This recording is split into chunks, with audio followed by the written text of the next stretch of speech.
Baka naman may tugtog dyan habang sinusuklay mo ako, ha? Gusto ko po yung pang-runaway. Yung walk, walk, fashion, baby. Ang sarap pala sa feelings pag sinusuklay. Parang kahit buhol-buhol ang buhok ko, may nag-aalaga pa rin sa akin. Sana lahat, no? Yung kahit ang gulo-gulo mo na, may taong hindi susuko at dahang-dahang aayusin ka. Iba talaga si tatay.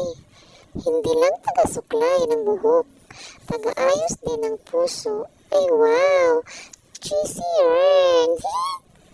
Kaya always remember, minsan, ang simpleng pag-aalaga, yun na pala ang nagpaparamdam ng totoong pagmamahal. Be kind, be gentle, just like tatay. Bye!